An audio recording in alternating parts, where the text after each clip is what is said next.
SCA's first financial workshop. We are proud to be here today. As you know, SCA was formed years ago and now it has come into fruition and you guys are part of that fruit. So we're hoping that the seeds that you're going to plant in the community will grow and prosper, and 10 to 20 years from now, we'll be able to see those seeds and see that tree, and that tree will bear more seeds and be planted all over the world. First things first, we are going to discuss your financials with you on how to do your finances for your projects. And Monique and I, as well as Tia Smith, who was unable to make it today, all three of us are going to work with you in making sure your finances are in order, and we will personally be here to guide you and to help you with anything that you need relating to your finances. So please do not be afraid to reach out to us at any time. I think everybody has our emails. So just if you have a financial question, please feel more than welcome to come to us and ask us. In this workshop, we're going to be talking about expenses, net income, profit loss, contributions, or revenue that is generated from your project as well. So there's a lot of things to talk about, and that's why we're going to break this down into series. The great thing about this, at the end of the series, you actually get a certificate. So not only are you going to learn a lot of things from us, but you're going to get a certificate to show that you have spent several hours in growing your business, in being prosperous, that you can possibly take to the bank and say, I went through this financial workshop and now I have a whole project and I need more backing. Or you want to take it to a grant and you can say, well, I have the certificate to show that I need more backing now. And we're here to assist you with that. Our next slide is the slide that you should have received from our executive director, who is Sherry Allgood. And she sent this out as an invitation to you guys, just to let you know what we're doing and the dates so that you can mark your calendar. The first day is today, March the 27th, and we're going to be here from 4 o'clock. Hopefully around 5 or 6 we'll be closing because we don't have much to discuss, but you'll look forward to the next series of workshops that we're going to discuss because they're going to get more interesting. We're building like a foundation, such as a house. So we'll start with the bricks, and then we'll put on there the wood, and then we add the roofing on the house. And this is the same analogy we're going to use for your project. So today we're just talking about the bricks, how we're going to lay those bricks down for you. And if I tend to speak in a accounting jargon, make sure that you ask me questions and I can put them in layman terms. So do not be afraid to stop me and say, Miss Harris, or just stop me and say, Zandra, what do you mean by this? Okay, after today will be April the 11th from 1 to 2, then May the 2nd from 1 to 2. So you have 3 workshops, and then we start meeting with each of you either individually or as a group, and we go over your projected and your actual budgets and your expenses and so forth. And some of the information we're going to discuss in here today is stuff that you will need to have in your binders. Now, the first thing we want to discuss is our SMART goals. Well, SMART goals is an acronym that they use to set goals for you. So we decided to add SMART in because that's our way of setting our goals. The first S is for specific. We have to be specific in what is our goals. What is our goal? Is it to serve our community and serve 500 people? Is it to work in our community and serve 1,000 people? Or maybe it's 5,000 people. Or maybe it's to work not only in our community, but to work in several communities nearby. So let's say, for instance, we're working in an area called Weavertown, but we want to expand that to Crosstown. And that's as far as we want to go. We need to be specific about where is it that we're trying to go, how many people are we trying to reach, what is it that we're wanting to reach. Specific also can mean, well, how much money do we want to raise each year?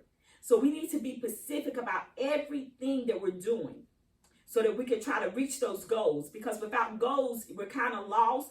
We don't know which way we're going. So with the goal set, you kind of have an idea of what you're trying to go, what goal you're trying to reach, or what you're trying to move towards.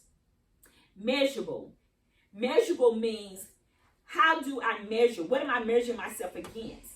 Since some of you are just starting this project, it's brand new, you may not have a measurement. Or you may look at competitors or someone that's doing something similar to yours and set your measurement based on theirs. Now, measurements, it doesn't matter if you do have one or not, because once again, some of your projects are brand new, so you will not have anything to measure it against. But in the future, maybe after a month or two, we can kind of gauge and see, okay, what is it that we're trying to reach with this project? What is our goal as far as measuring it? Now, the next letter, A. A stands for obtainable. Is our goal obtainable? Can we actually reach our goal? Let's say that we have a month goal, or a 6-month goal, or a quarter goal, or a year goal. Can we actually reach that? We don't want to say we're going to reach 10,000 people in a community, but the town population is only 20,000. That is unreasonable, and that's something that we don't want to do. So we want to make sure that we are thinking of our goal, making sure it's obtainable in the very beginning and all the way throughout the course of it as it grows. Because we want each project to grow into this magnificent blooming cherry blossom tree that we have out here. So obtainable. Now, what is obtainable? Some of us will start at 10, maybe 10%. Some of you may say, okay, my goal is 20%. I want to reach 10% of my community or 20% of my community. And then the following month, maybe you want to reach 30%. So those are the obtainable goals that we want to set for ourselves. We don't want to say we're going to reach 50% of our community the first month, because that seems like an unobtainable goal, unless you're just, you feel like I can really do this. But we don't want to set you up for failure. We want to set you up for success, which means starting off, adding a little bit at a time, taking those baby steps. Now, the next letter is R. R stands for realistic. Are my goals realistic? Let me give you an example. If we wanted to have 100% of our community in college by the end of the year, that is not a realistic goal, because we know that everybody won't have that aspiration. Let's say we want to feed all of our senior citizens by the end of the year, at least give them one box or one vegetable from our garden. Is that realistic? That is very realistic, especially if our garden is growing and we're feeding it throughout the year, and we're providing those fruits and vegetables throughout the year. Realistically, yes, we can give each senior citizen a gift of a fruit or vegetable within that year if our garden is able to produce that amount. So we have to be realistic about what we're doing. We have to be realistic about how much we're spending as well.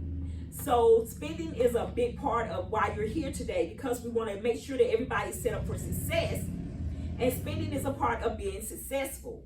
So, we don't want to go out and buy everything that we see in the beginning, and then as our project grows, we don't have the funds available to buy things that we really need as the project grows. So we always want to be aware of, what is realistic for my first month? How much money will I actually need to spend this first month? And when I say need, I mean what is necessary versus what do we want to buy. Now, T is the last one, and that stands for time. What is our timeline? In here, with these projects, our timeline is going to be 1 month. So every month you'll come in and we'll discuss your goal, and if you're reaching that goal, and how close are you to your goal. And so once a month we'll come in and we'll discuss that. And then we're going to talk about some financial projections later on. And so we're going to have a 1-year projection, 5-year projection, and then 10-year projection. Because our whole mission is that our founder, Cindy Flowers Taylor, wants you to be growing and expanding.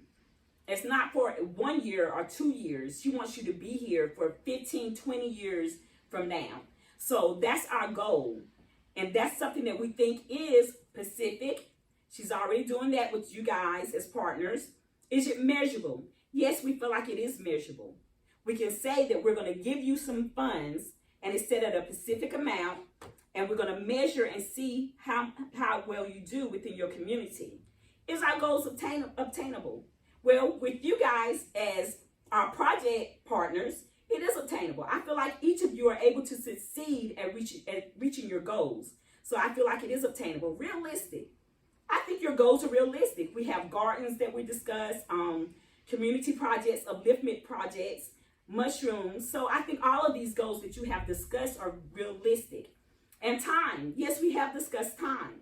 You guys each are going to come up with a time frame in which you're going to go out and plant your mushrooms, or go out and work on your gardens, or work with the youth in our community and set that time frame for 1 year and then proceed from that point. Okay, wonderful, wonderful, Mr. Clarence. So Mr. Clarence has really been specific with us about what his goals are, his SMART goals. He's told us where he wants to sell them at, how many pounds he wants to reach. Let's start with the S. He said, let's be specific. He said he wants to grow his mushrooms in grow rooms. He wants to obtain a specific pounds per month. Is that measurable? Can he reach that per month?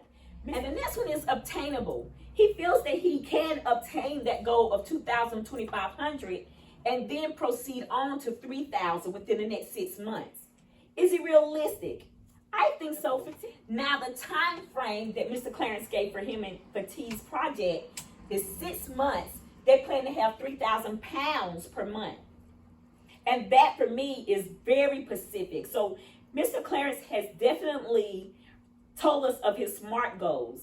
A key thing that Mr. Clarence said also was that these are his short-term goals. So short-term goals are different than long-term goals. So you may want to sit down with your partner, or you may want to sit down with whomever you are organizing with and discuss what are our short-term goals versus our long-term goals. Now, short-term and long-term goals can be two different ways. In accounting or in the financial arena, when we discuss short-term things or short-term assets and so forth, those are 12 months. Anything long-term is after 12 months. So you may want to decide, what is our short-term goals and what is the time frame of them? Is it 6 months or is it 1 year for us? And that was very smart. Thank you, Mr. Clarence, for bringing up short-term goals and versus long-term goals. Okay, so let's talk about Cheryl's goals. Thank you, Cheryl. That was very specific about what you said. She told us she wants to do a co-op program. It's going to be catered towards working families that do not have time to provide meals. And it's going to include engagement with the family.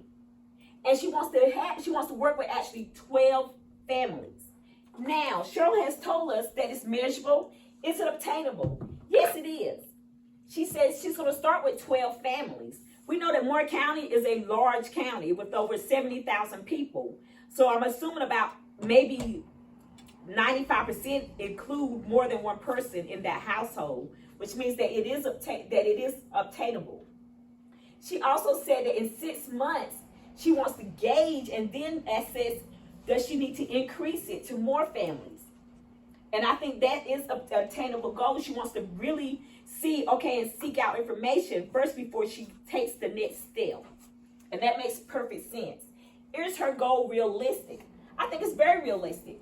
It's realistic that she's going to talk to 12 families, talk about eating healthy, trying to provide meals to make sure that they are eating healthy, and that's very obtainable. Timeline. She told us 6 months is her first gauge, and then she said after 6 months, she's going to start increasing the number of families that she's able to help. So that made perfect sense what she told us. Those are her SMART goals. So those are definitely great goals. We're going to talk about income, expenses, net income, and net loss. Well, you know what? Some of the words sound very similar. So I'm going to turn this sheet over, and we're going to discuss each of these. So we have income. What is is income to you? What are you doing to make money on your project? Like, how do you, the key thing is, every project that we do, we have to have funding, either through contributions or through revenue generated from the project itself. So that is the income that we're speaking of. So we have to be realistic about how much income do we plan to obtain or do we plan to make based on our project. Okay, well, I'm going to start with that 60,000 and we're going to stay there at the moment. Okay, so let's talk about fatigue. You and Mr. Clarence are going to be having expenses. Now, expenses relate to what are you spending your money on? Anything that you spend money on in your business or on your project is an expense to you. And sometimes if you come up with an expense and you're like, well, I wonder if this is an expense. If you have spent it in the business, then it is an expense. And you do need to expense it out.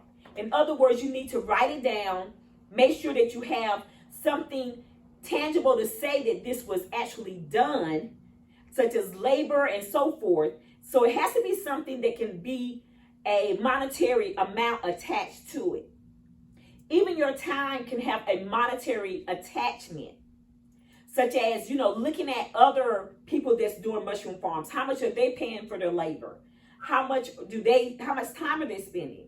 So you want to have a gauge of how much you want to pay yourselves for your time in the project, as well as how much you paying for items that you need within the project. So with Mr. Clarence and Fatih's project, they're going to have a net income of $52,800 per year. And that's really good. Now let's talk about this a little bit more. Let's say that 1 year, maybe year 4 or 5 comes, and they have made income of $75,000, but for some reason, everything went up in the mushroom business. It became, popular. So now the supply and demand, demand for mushroom equipment goes up. So now we have expenses of, let me see. I don't want to make it too high. I'm going to say $75,500. So when we calculate at the end of the year, Fatih and Clarence's expenses have gone up to $75,500. Not a lot, but they went up. This means that they will have a loss of $500. Is that realistic? Yes, it is. You can have losses. It's okay because we cannot predict and we cannot control the environment outside of what we can control.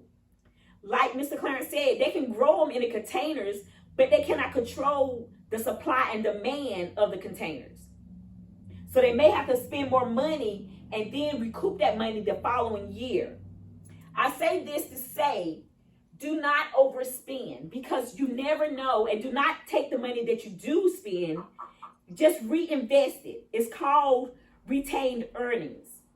Companies take the money that they make throughout the year, and instead of them spending it at the end of the year, when they have a net income, they reinvest it.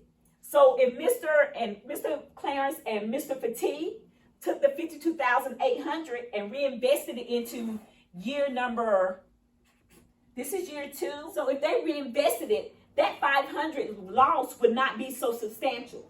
It would go on the net income, yes.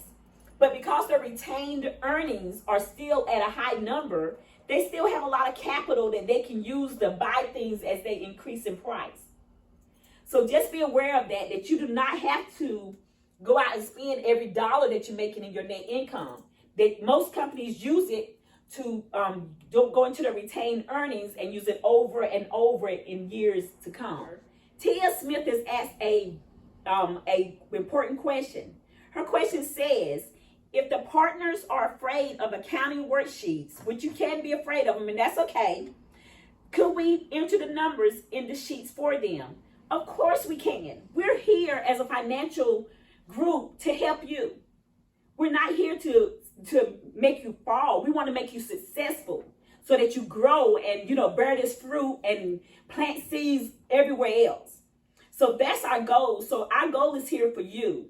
And like I said, that you're able to reach us anytime, send us emails, ask for our phone numbers, text us or call us and say, hey, I have an expense or I don't understand this worksheet. Can you help me or can you Zoom with me and break this worksheet down? And we will be happy to. So don't ever feel that you're out there by yourself and that we're here to judge you or we're here to make sure that, that you can't spend money. No, that's not the case whatsoever. This is your project. We're just here to help you flourish and grow in your project. So thank you, Tia, for making that point. We haven't talked about projections. So if you are a company or a project, you want to have a projection each year. In particular, we've been talking about, such as your project projection, but we haven't talked about financial projections. And I feel that that's very important. And we're going into, again, about expenses and income and net income and so forth. So as you see, I've given you some examples of your projections. Now, just so that you know, you may not be able to make a projection until your first year. So the first year we're working with you, and then at the end of your project, we'll talk about what is the projection for the next 5 years, or what is your projection for the next 10 years. And I put in here a net loss on year 4, just so that you're not afraid. Don't be afraid to say, I didn't do well this year. I did not do as well as I had planned, or I didn't do as well as previously. But because of outside environmental factors, you always have to be considerate of those, and just know that you're not looking at 1 year, you're looking at the full picture.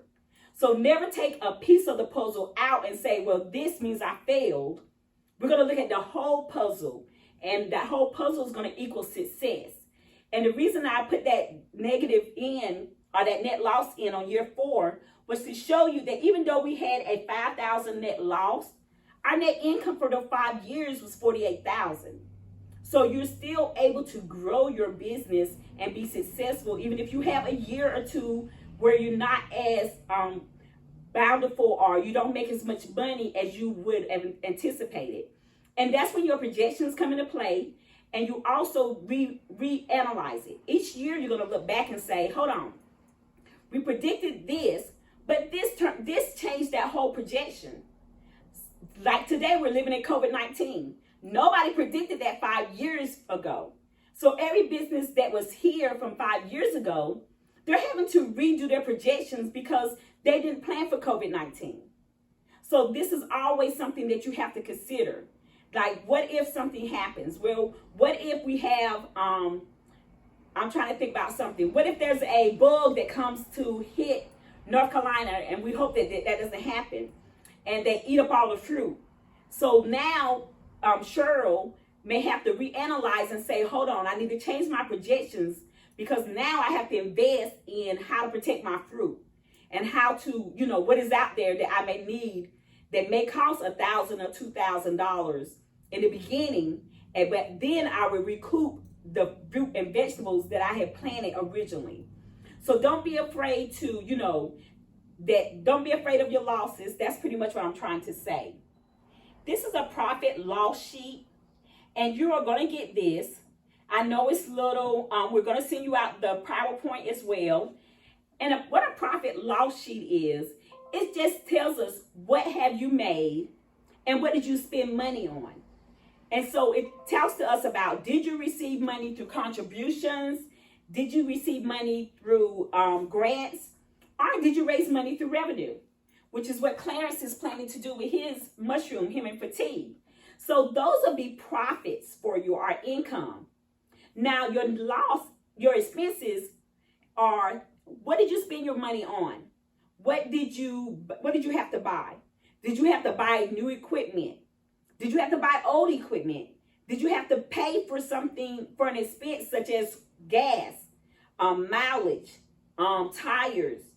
All of those are expenses that are used towards your business. If you get confused and you're dealing with an expense and you're wondering if it's an expense or not, please reach out to us and we will help guide you. What I like to tell people, expenses to the IRS is ordinary and necessary costs for that company. What does that mean? That the expenses are ordinary costs for your company, and it is a necessary cost for your company. Does that mean that you're in a box? No, it does not. What does a box mean? It means that you cannot buy nothing that does not relate to it. That is not the case. However, before you purchase anything, you need to speak to one of us, and so we can analyze it and say, well, that can be expensed. You know how, and we expect that to be expensed. So we'll help you along the way. Don't feel that you're out here and that you're stuck and no one is there for you. Projections. But I do want to talk about first year projections. What is a first year projection? It says a cash flow projection estimates the money you expect to flow in and out of your business, including all of your income and expenses.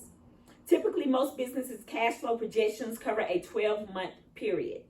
So some of you are not going to be using your projects will not last 12 months because you're growing vegetables or you're working in your community and you don't expect it to last, but maybe, 3 months, 16 weeks, something of that sort. So you would not use a 12-month projection. You would use it based on your project. But I just wanted you to be aware of what a projection is. And we've already discussed that. Pretty much here are your 5-year and your 10-year projections again. And what we're looking for with those projections, as you see, the first 5 years are in green, and then the next 5 years are in a lighter green. So those are just numbers that you're going to be using. Those dates are just to let you know that this year is 2021. Since you started mid-year, you want to go ahead and start with your expenses this month. And then next year in March or April, we're going to reanalyze it for that first year in 2022. Now, because we want all your projects to be fruitful and very, growing, as you see, we will go all the way to 2030. So think about that. In 2030, somebody else may be taking over your project. Your children may take over your project, or a neighborhood child may take over your project. And that's exactly what SCA wants. We want somebody else to be there to help that project grow and to be successful. So don't get afraid if you see those dates, because some of us are going to be, we get ready to retire and get ready to enjoy our later years. And we want to guide younger people into our positions. We want to keep that project growing, which means that we have to go back, pull somebody up, and make sure that we are training our youth to take over these projects for us, especially with, your project projections based on 10 years. We want every company to be here forever. So in order for that to happen, we do have to train others. We do have to, be out there working with our youth, showing them what they need to do and so forth. So your projected budget is basically just going to show everything. Like if you have something every month that's going to occur, you will put it on your budget. So if you had a physical building, you would have to budget for water, power, different things like that, telephone, internet, different expenses like that. So you would need to create a budget for each month for your whole project for the whole year. So each month you would do a budget, a projected budget, and then after that month, say after January, you would do your actual budget, what you actually spent. So we would need to do that for each project for the whole year. And then after each month, we will go over our projected and our actual. Correct. So you can project, we're going to use $500 for buying supplies. In actuality, when you actually do it, you may spend $600. So you will have to go in and adjust for next month. You may need to adjust. All right. So if that's all, we're going to go ahead and log off. And thank y'all so much. And y'all enjoy the rest of your evening. Okay. Take care.